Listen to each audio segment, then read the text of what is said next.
కవిత యొక్క వ్యాఖ్యలను. అసలు ఆ వ్యాఖ్యలపై మీ ఉద్దేశ్యం ఏంటి? చాలా భావోద్వేగానికి గురైంది. ఒక ఆడబిడ్డగా నిజంగా ఆమె చేసిన ఆరోపణలంటారా? లేకపోతే వాస్తవాలంటారా? మీ అభిప్రాయం ఏంటి? ఫస్ట్ ఆఫ్ ఆల్ కవిత గారు 10 సంవత్సరాలు కేసీఆర్ కూతురుగా పరిగణించబడింది. తెలంగాణ ఉద్యమంలో కూడా కేసీఆర్ కూతురుని ఆమె గుర్తింపు. వాస్తవాన్ని చెప్పాలంటే కేసీఆర్ కూతురుగా గుర్తింపు. బట్ వచ్చినటువంటి తండ్రి పేరు ద్వారా యాక్టివిటీస్ చేయడము, అలాగే ఆదరణ ప్రజల నుంచి రావడము, అలాంటి విషయాల పట్ల ఆమె కొంత సీరియస్గానే ఉద్యమంలో పనిచేసింది. 10 సంవత్సరాల అధికారంలో వచ్చిన తర్వాత ఫస్ట్ టైం తొలి ఎంపీగా, మహిళా ఎంపీగా వెళ్ళింది, ఎమ్మెల్సీగా చేసింది. ఎంపీ ఓడిపోతే కూడా మళ్ళీ రాజకీయ ఉద్యోగం ఇచ్చారు. సో ఆమె పవర్ ఎక్కడ అనుభవించలేదు 10 సంవత్సరాలు. సో తన ఆపర్చునిటీ తను తీసుకుంది. సో వచ్చిన ఆపర్చునిటీని ఎంతవరకు వాడినారు, మీరు ఎలా తీసుకున్నారు, ఏం చేశారు అన్నది సమాజం మాట్లాడుకుంటుంది. సో 10 సంవత్సరాలు మాలాంటి వాళ్ళము తెలంగాణ ఉద్యమ సమయంలో మీరు పనిచేసి తెలిసినటువంటి వ్యక్తిగా కనీసము ఏ అంశం పైన మీరు స్పందించకపోవడం అన్నది భావదరిద్రం. సో మీరు అధికారములోనే మీ యొక్క ఆలోచన, మీ ఆస్తులు, మీ యొక్క వ్యవహారము, మీ పవర్ అందులోనే మీరు ఉండిపోయినారు 10 సంవత్సరాలు.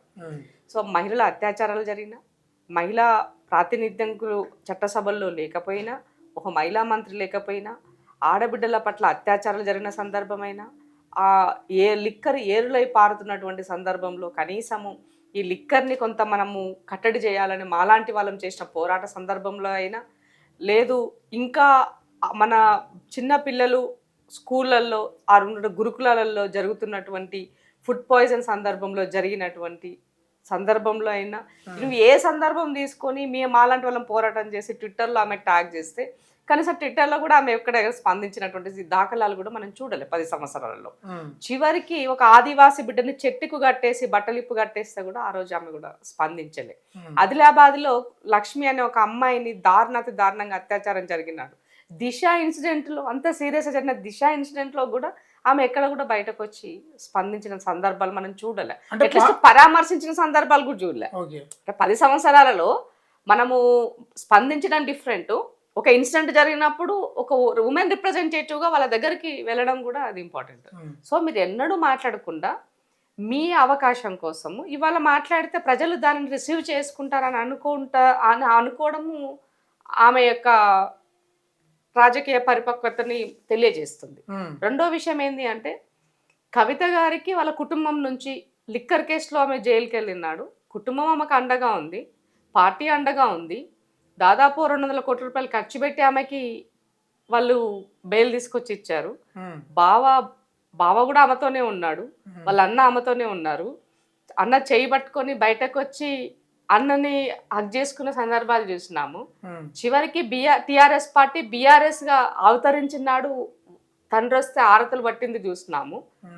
ఆనాడు తెలంగాణ జాగృతి ఉన్న సంస్థ బీఆర్ఎస్ డైవర్ట్, ఎప్పుడైతే టిఆర్ఎస్ బీఆర్ఎస్ అయిందో ఈ వెంటనే తెలంగాణ జాగృతి భారత్ జాగృతిగా మార్చడం కూడా మనం చూసినాము.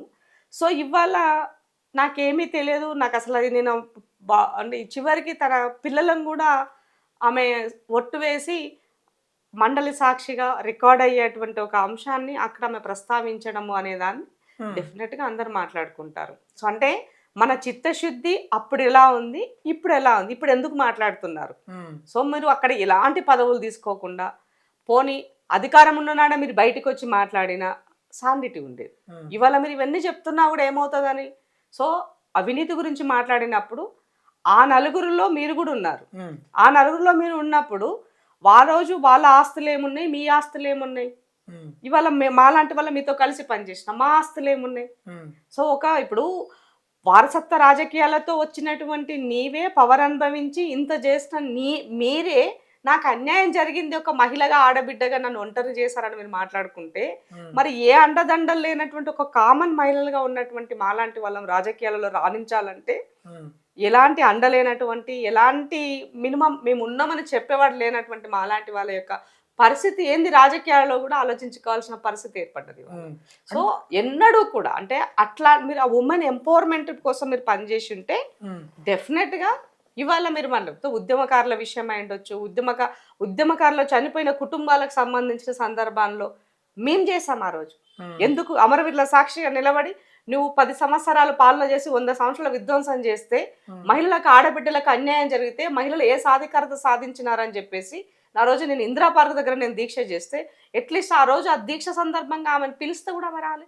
మరి అలాంటప్పుడు మీకు ఏం నైతిక హక్కు ఉంది వాళ్ళ మాట్లాడడానికి అని అడుగుతున్నాం. సో నేనేమంటున్నానంటే మండలిలో మాట్లాడింది, మండలిలో కేవలం ప్రజా సమస్యలు మాత్రమే చర్చకు వస్తాయి. పార్టీకి ఇంటర్నల్గా జరిగినటువంటి అంశాల పట్ల జనరల్ చర్చకు అన్నది ఉండదు. బట్ మీరు ఒక ఉమెన్ గా మాట్లాడినారు కాబట్టి ఆటోమేటిక్గా అదింది. సో రికార్డ్ అయినటువంటి విషయాల పట్ల ముఖ్యమంత్రి గారికి నేను రిక్వెస్ట్ చేస్తున్నాను స్పీకర్ గారి ద్వారా. సో ఇవాళ అది సుమోటగా దానిని తీసుకొని ఎంక్వైరీ చేయాలని చెప్పేసి అడుగుతున్నాను ఆ కుటుంబ సభ్యుల పైన, ఆమె పైన, ఆమె కూడా including that one of the member కాబట్టి. సో డెఫినెట్ గా తెలంగాణ ప్రజల సొమ్ము తిరిగి అప్పజెప్పేటువంటి సందర్భం ఏర్పడ్డది వాళ్ళు ఇచ్చిన స్టేట్మెంట్ ద్వారా, కాబట్టి తీసుకోవాలని చెప్పేసి నేను రిక్వెస్ట్ చేస్తున్నాను ముఖ్యమంత్రి గారికి. అట్లాగే కవిత నిన్న ఒక స్ట్రాంగ్ స్టేట్మెంట్ చేసింది. మా నాన్నకి అంటే ఐ మీన్ రాజకీయ పార్టీ బీఆర్ఎస్ పార్టీ రాజ్యాంగాన్ని దానికి ఉన్నటువంటి కాన్స్టిట్యూషన్ కూడా ఎక్కడ పరిగణించినట్టుగా అనిపించలే. కమిటీలు ఎన్నడో వేశారు, అసలు ఆ కమిటీలో లేనటువంటి సందర్భము. అంటే కేసీఆర్ గారు లిటరల్గా పార్టీ నడిపించడంలో పార్టీ ప్రెసిడెంట్గా ఫెయిల్ అయ్యారు, ముఖ్యమంత్రిగా ప్రభుత్వాన్ని నడిపించడంలో ఫెయిల్ అయినారు, ప్రతిపక్ష నాయకుడిగా కేసీఆర్ గారు కూడా ఇవాళ ఫెయిల్ అయినారు. కాబట్టి ఓవరాల్గా కేసీఆర్ గారికి అర్హత లేదని చెప్పేసింది వాళ్ళ బిడ్డ ఇవాళ. సో ఓవరాల్గా ఈ విషయంలో ఈ రాష్ట్రానికి ఈ పార్టీ అవసరమా, బీఆర్ఎస్ పార్టీ రాష్ట్రానికి అవసరమా అన్న ఒక మౌలిక ప్రశ్న ఉత్పన్నమైంది. సో పార్టీ నడిపించే నైతిక విలువలే వాళ్ళ దగ్గర లేనప్పుడు ఆ పార్టీ అవసరమా ఈ ప్రజలకి బలవంతంగా రుద్దడం ఎందుకు మా మీద అని చెప్పేసి అడుగుతున్నాం.